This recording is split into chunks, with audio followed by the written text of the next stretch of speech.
A gente já ouviu falar, né? A lenda do Santo Graal, cavaleiros, reis, um cálice sagrado. Mas e se essa busca toda não for por um objeto, e sim por algo que está dentro da gente? Hoje vamos olhar para o Graal de um jeito diferente. Não como uma relíquia, mas como um mapa da alma. Bem, a história, em sua essência, é essa. Existe um objeto que sustenta a vida e ele é guardado por um rei que está doente num castelo escondido. E o ponto crucial é que, por causa da doença desse rei, toda a terra ao redor dele virou um deserto, um lugar estéril. E aqui que a coisa fica interessante. E se essa busca não for por um cálice, mas por algo interno? Uma jornada para dentro da nossa própria psique, onde o rei, o castelo e o próprio Graal são, na verdade, símbolos de partes de nós.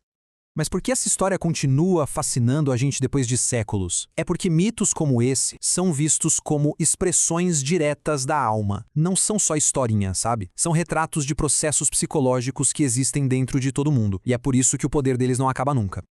Ok, vamos mergulhar agora no coração do problema da lenda. O rei ferido e sua terra completamente devastada.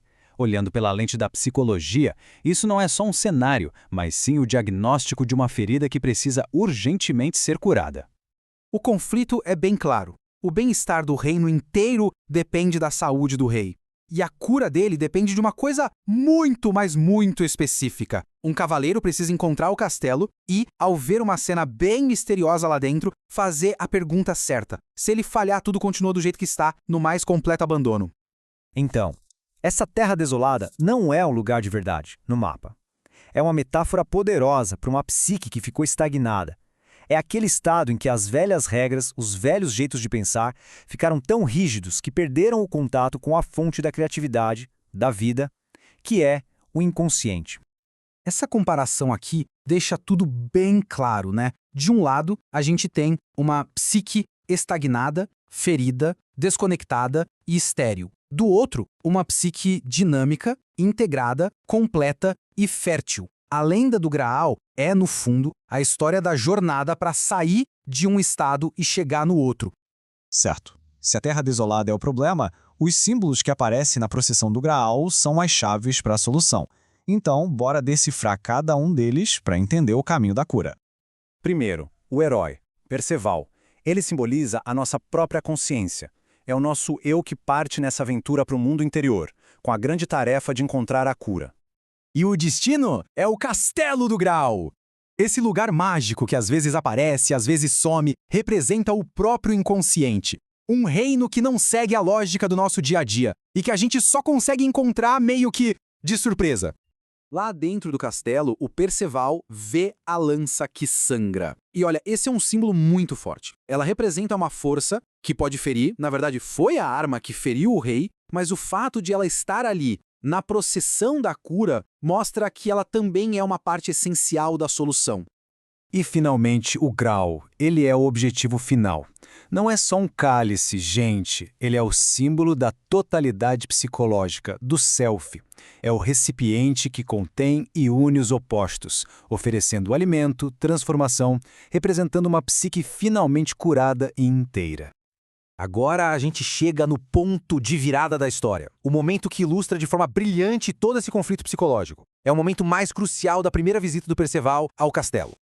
Imagina a cena, o Perceval entra, ele vê a lança sangrando, o Graal brilhando, toda aquela procissão solene. Só que ele foi ensinado que um bom cavaleiro não é curioso, não faz muita pergunta.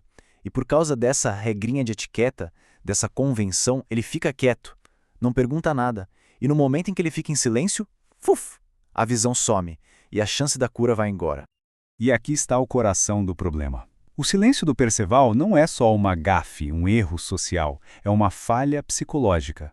O ego consciente, que é o Perceval, vê as maravilhas e o sofrimento do inconsciente, mas falha em se conectar, em se engajar com aquilo através de uma simples pergunta. Então, a lição aqui é a seguinte: não adianta só ter um vislumbre do nosso mundo interior, dos nossos sonhos, das nossas intuições.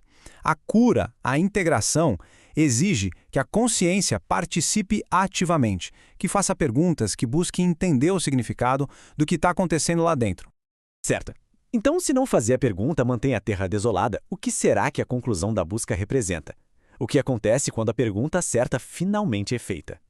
Fazer a pergunta, seja ela a quem serve o grau ou o que te aflige, é o ato que constrói a ponte entre os dois mundos.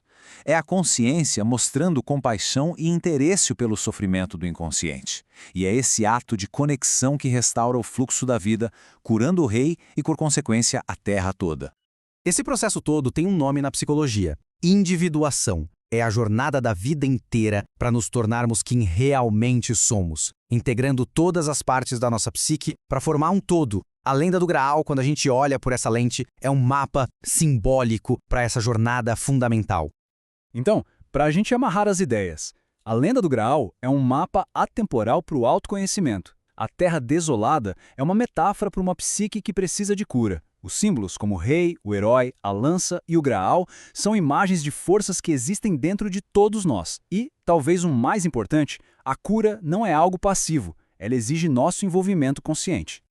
E tudo isso nos deixa com uma reflexão final. A história do Graal, no fim das contas, não é só sobre o Perceval. É um convite para a gente olhar para dentro, para se perguntar que aspecto da nossa vida, da nossa própria psique, se tornou uma terra desolada. E qual é a pergunta que precisa ser feita para começar a trazer a cura de volta.